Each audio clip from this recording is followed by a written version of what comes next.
you have this partner who is very good out there, but at home, you can't understand them. Yeah. So you actually stop living your own life and you start living their life. Tuambie, can a narc partner change? Oui.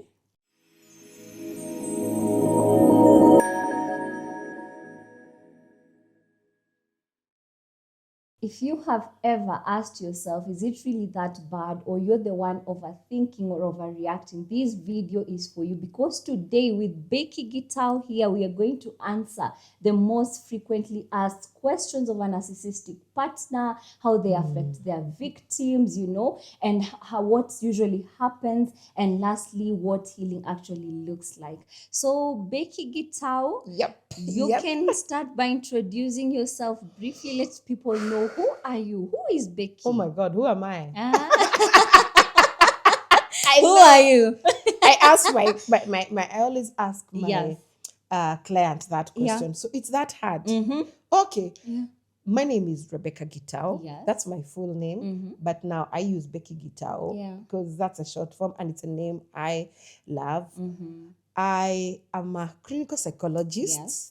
So I have done psychology, I've done counseling in my undergrad, I think in my diploma. I did psychology in my master's, and now clinical psychologist in my PhD. Wow. So I've been a psychologist. Is that what you wanted to know about me? All through. I've been a therapist. All right. For the last 20 years. But they have been practicing. Yes. I can also see you have a ring. Yes. Are you married? Yes, I am. Yes. Happily married? Very. What is happily? Are you married, single, or single, divorced, or divorced, single? Married. Okay. Married. And yes. Happily? Happily. Okay. So wale watu but you wako see, inbox. happiness is all about you. Yes. Yeah. So me, I'm happy. Yeah. Then I give my happiness to my other person. Wow. Na yeye ananipatia happiness. So watu wache kukuandikia kwa inbox that they want you, they have everything. I know. Yeah. Wow, that's nice. And I'm also a mother of boys. Pilots. Yes. Wow, that's nice. Now, Becky, we have known you from TikTok because hapo ndio unavuma, you know? And most people tend to refer you to as the therapist who has really educated so many people about narc partners, the narcissistic partners. So let us know, who is a narcissistic partner? Okay, I love that because many people, when they hear the word narc, they go straight to men. And I want to clarify that narcissistic is not a man issue. It's a personality disorder that cuts across men and women. Good. Okay? And it's a disorder. Okay. And it's a behavioral that is acquired as people are growing up. Yeah. So it has a lot to do with childhood trauma. Some of these people who develop narc traits grew without being reasoned. They grew in abusive environment, very hostile environment. Yes. They were neglected. They were broken. These are broken people who are trying now to affirm themselves because they are not affirmed. They are trying to get attention. They are trying to get validation. You know, from outside, because as we're growing up, they never got those. They grew up as broken people. Okay. And they are very aggressive because, again, they want to hide that behavior. Some of them even don't know that that's how they grew. So some, again, others grew with a lot of pain. And now in numbing that pain, they assume other behavior that their brain tells them that that is a way of life. I think I've tried to summarize in a Rayman language. Because I guess you told me to answer in Rayman language. Yes, definitely. Wow, that's nice. And I hope you have had the real definition of a narcissistic partner. And Doc has clarified that it's not a man thing. You know, it cuts across both men and women. And actually it starts with the upbringing of how you bring up your child. So tell us, what exactly is narcissistic abuse? Okay. Yes. Now that's, and I like that, Hannah. Yeah. You know, the therapist me. Yes. Therapist me. Because again, people confuse this narc abuse with just a family problem. Okay? Yeah. And it's a bit complicated because maybe what I would have started by highlighting some of the traits of someone with a narc, who is a narc. Yeah. Number one, they are very self-centered. You know? Yes. The world rotates them. They know it all. Yes. Like they know it all. You know? Yeah. Then they are very aggressive and they live a double life. Especially in a home setup. Okay. They are people pleasers. So they are very good outside there. Yeah. Very good. Amazing people. But when they come back home, they are arrogant. They are proud. They don't listen. You know? Okay. They feel like they are the people holding the relationship. They blame others. They don't take accountability. You know? They push all the mistake. They thrive in chaos and crisis.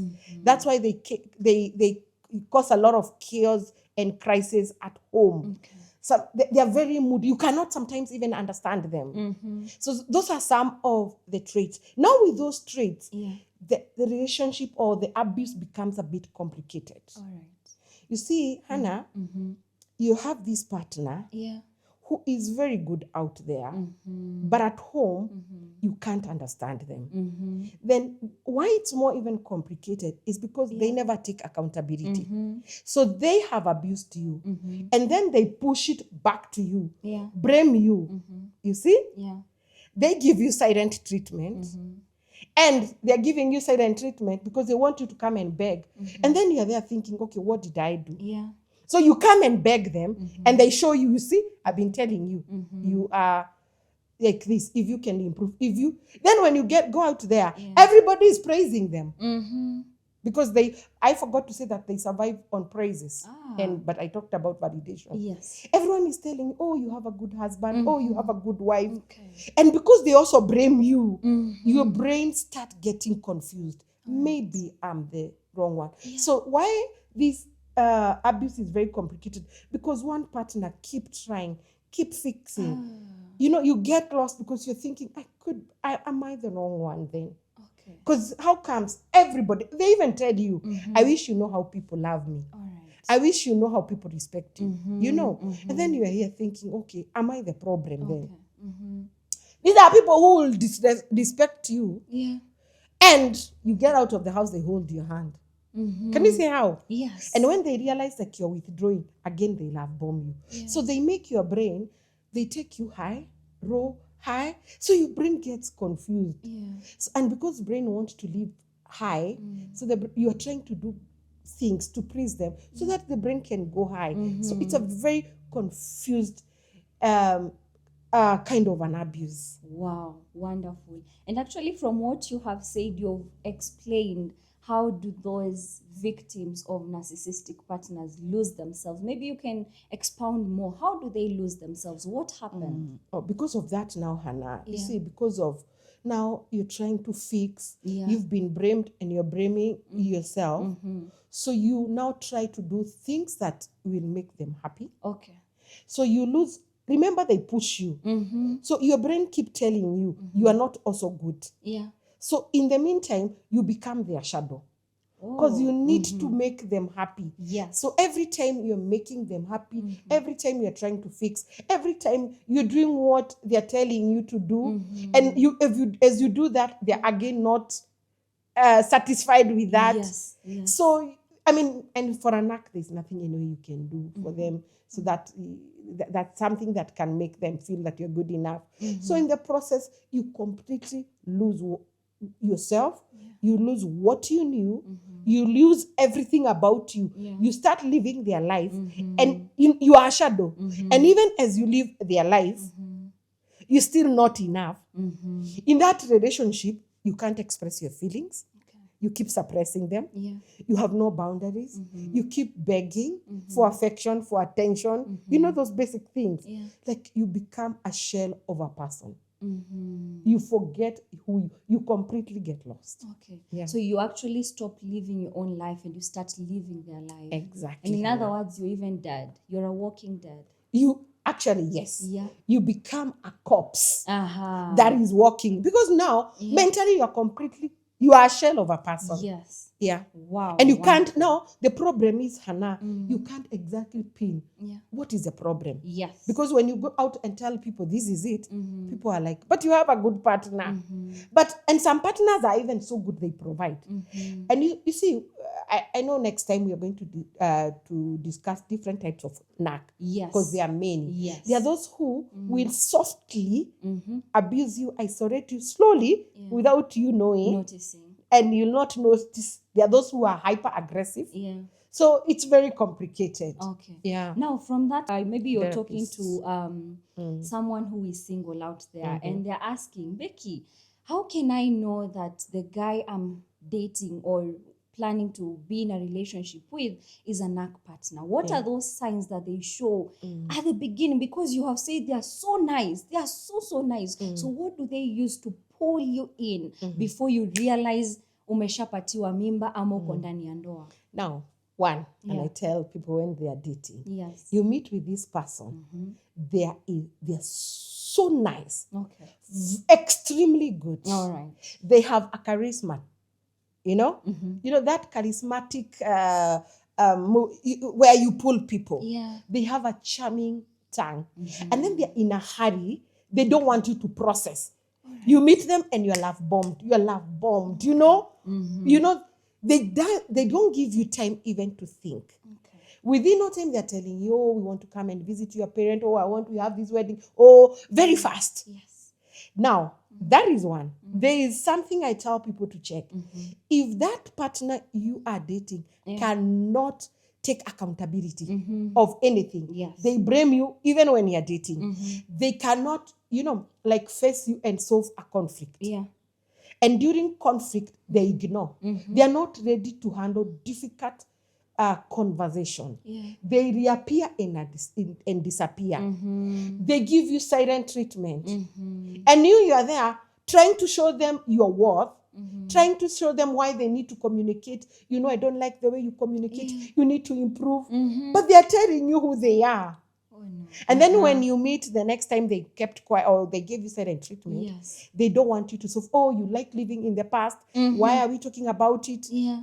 That is a red flag, because what I see so many people doing, they are there trying, they feel their job is to prove their worth and to show them why you need to communicate with me. No, your job should be taking that behavior and asking yourself, does that behavior align with the kind of love life or love experience you want? Yes. But now you do the opposite. Oh, pushing them, can we go for therapy? Yeah. Because you see, you have poor communication.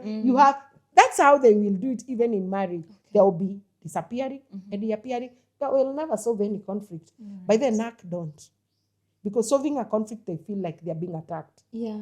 And that's why they keep on saying you like living in the past. And you're the one who has the problem. Yes. Wow. Wonderful.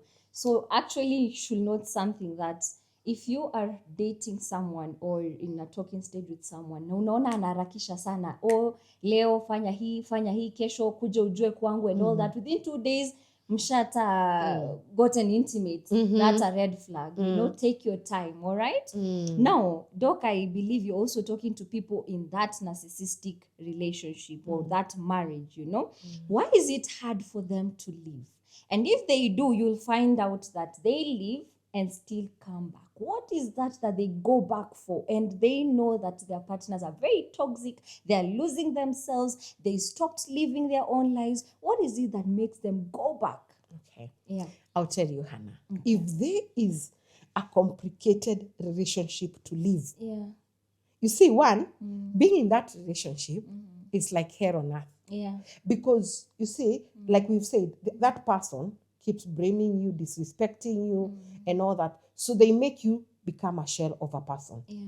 Imagine in that house with your partner, you beg everything, including living, like surviving. Yeah. You even walk in an eggshell because you don't know. These are people with split personality. They are happy now. Yeah. The next minute, they are moody. Yeah. Very extreme. So you don't know how to handle them. Yeah. So you are walking in an eggshell. Okay. So now, with all that, and they even abuse you, do you know it's not easy to leave them? Okay. With all that. One, because like we said, mentally you've been affected. Wow. With that high and low, you see, they take you high, yes, they take you down. So your brain start believing that there's something that you need to do to remain there high. And so now your brain tells you every day, keep trying. It gives you hope. Tomorrow will be okay. Okay? So you get something that we call trauma bond. So now you are bonded because your brain is always reminding you, if you can try harder, this person can see the other side of you. Okay? So your brain is not seeing anything else. It's seeing you trying to be trying every day. The other thing is they have blamed you until you've lost your self-worth. So you start thinking, even if I go outside there, where will I start? You feel you're stuck there because you can't. The will is gone. You see? You have no will to survive. Okay? So now your brain is telling you, you better stick there. Because then they're telling you you're not good enough. You have already believed you're not good enough. And I find so many people telling me, you know, I have to be there because I don't know where to start. What will people say? I don't have money, because your brain tells you you can't start. It's a brain speaking to you. So even if people tell you what, your brain tells you you can't start all over. You better stick there. One day they'll be good. But you see, there's nothing you're doing on yourself. Okay? So even as you sit there and become a victim, you know, Hannah, the next moment, where are you going? To the hospital and the grave. So you'll never leave. So and your brain is now used to survival mode. Okay. How about these people? You'll hear them say that, Becky, I'm about to leave this relationship, and it's like my partner knows that I'm about to leave. So they change and become very nice and good partners. Talk about that. Yes, because I forgot to say, NAC are very smart. They're very creative. You know, they live in their brain. Their brain works like a clock. It's very busy. So they can tell when you're getting out of their hook. And because they survive with you supplying those sad moments, all those, they can't survive without that. So they will, when they realize you're getting out of the hook, they pull you. They become so good. Oh my They goodness. love bomb you. They tell you no. You know, they have to be either victim. If you could understand me, if you could do this. You see, still they're not owning the problem. You know, I think also you can also help me. We work together. You can pray for me. You can do this. And because your brain is weak, you start thinking, I'm a badilika. Then and true to the word, they change. When now 2 weeks, you're in the hook. That week, they get back. Or some can even go for 6 months, pretending. Then they go back to themselves. Because that was not them. Sasa umepelekwa juu, umeangushwa kama mawe. That becomes a cycle. There's something that we call a cycle of abuse. It's a whole cycle. So now you normalize that cycle. My goodness. It's hard, Hannah? It's hard. And I'm sure even you've seen those, especially the children who are coming from such a relationship. Is it easy for them? It's not easy for them. Honestly, it's we'll talk about it later. Later. We'll talk about that. Now, Daktari, tuambie, can a NAC partner change? I get that question 1,000,001 times. Okay? Now, like I said, I'll go back to, it's a behavioral issue. Okay? So this is someone who grew very broken. And you see, because of time, I didn't have time to say that these people cope in different ways because of their brokenness. Do you know we have NAC? Now we have NAC who survive through changing sexual multiple partners. that rust. Yes. That is still survival. It's a coping mechanism. We'll talk about it. Others with addiction of substances and all that. Now with that combination, it's very, very tricky. Yeah. However, I don't want to overlook that they can change with therapy. Okay. All they need is that they need to go for therapy. They need to be intentional. It's a lot of work because they will be doing the inner work. They will be working to accept themselves.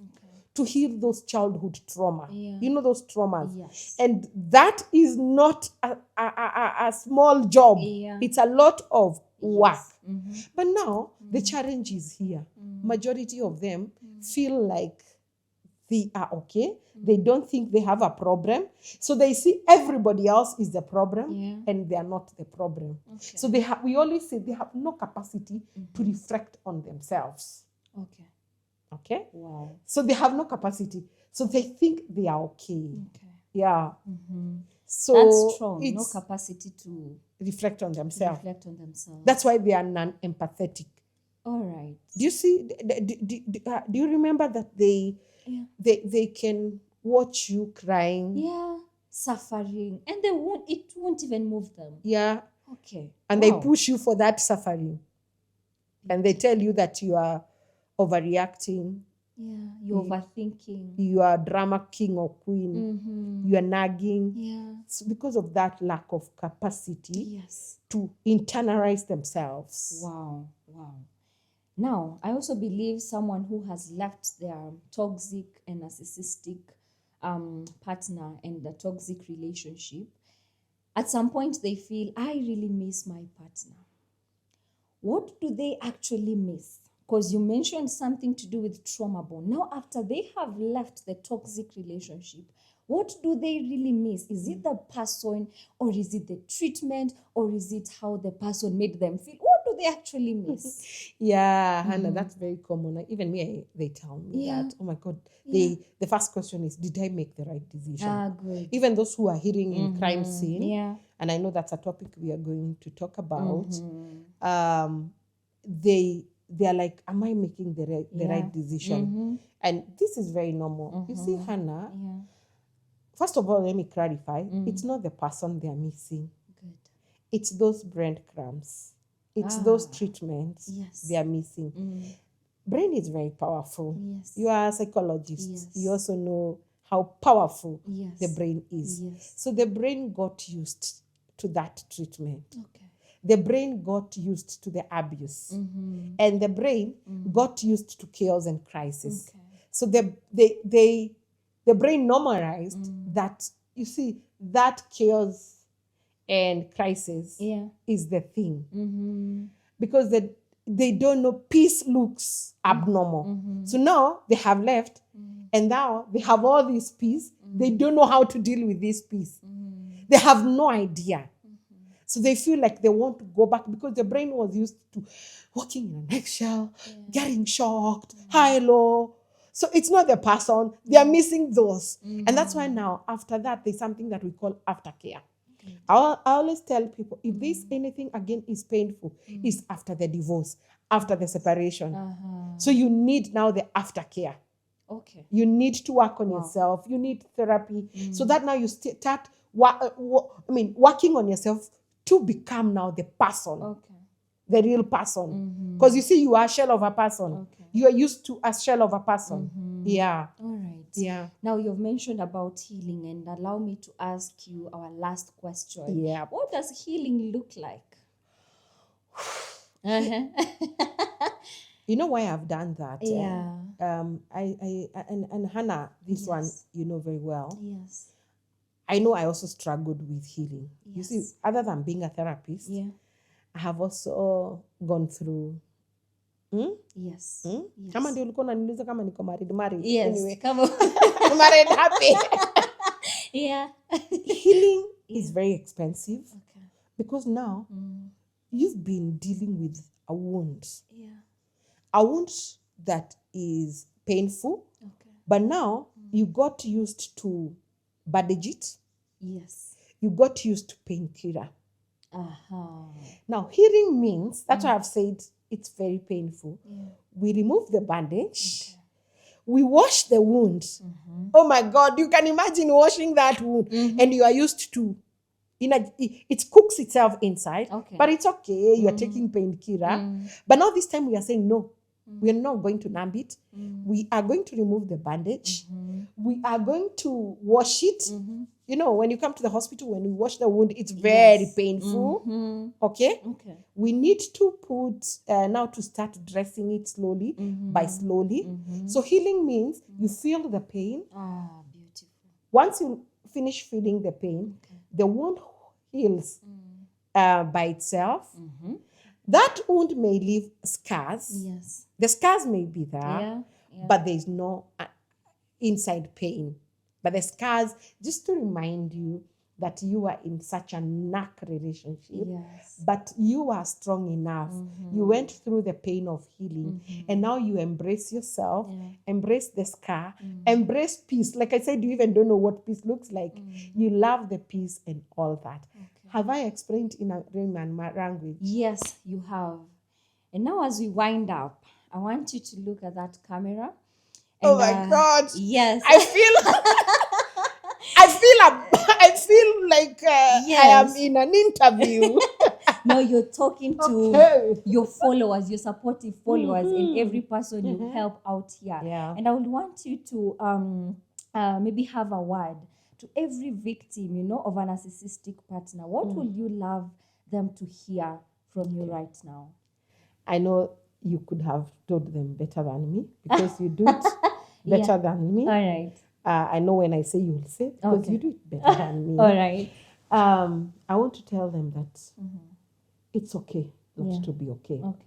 It's okay to feel how you're feeling. Don't brush away that feeling. But what is not okay is when you don't look for help. And don't wait to look for help with your partner. Look for help and find yourself, because you are the most important person. Please save yourself before you save anybody else. It's time to save yourself. And we are here as the therapist to come and help you, to hold your hand so that you can heal. The moment you heal, you become the best version of yourself. And when you become the best version of yourself, you're able to make a decision to stay, to leave. That's your personal decision. But you matter. I love you. That's wonderful. I'll say that healing doesn't mean the damage never happened. Actually, if anything, it happened and it ruined in you and it made you feel hopeless and helpless and you'll never get yourself back. But listen, healing means that even if you remember, that pain will no longer control you. Wow. That's healing, you know. I love that. The pain will not control you. So many people are controlled by the pain. And it shows that you haven't actually healed yet. You know, you need to do more work. And actually, as I finish, I want to say that you're whole worthy and still becoming. Today we had Becky Gitau. Thank you so much, Dr. And we love you so much, our award winner. And I know even if there was another nomination, you'll still win it, you know. So thank you so much. Have a good one. Thank you so much. Please do not forget to follow us, Becky Gitau, in all our social media, Hannah Karoga, in all our social media. And I need to tell people that this is a girl who deals with your children and your young adults. They shouldn't suffer when she is here. She also won an award, you know. Thank you. Please tell our viewers what you won, the award you won. Thank you, Dr. As the Mental Health Advocate of the Year in Kenya and East Africa, to be specific, Uganda. Yeah, she's doing very well with children and young adults, and we work with her. Yeah, thank you so much. We'll put our contact down there, right? Yes. Expect many more questions. These are the questions that you forgot to tell them, even to write more. Yes, ask more questions. You can see I was checking. There are most of you also wrote on our WhatsApp. And so keep on asking. So many questions. We are here for you. Thank you. Thank you.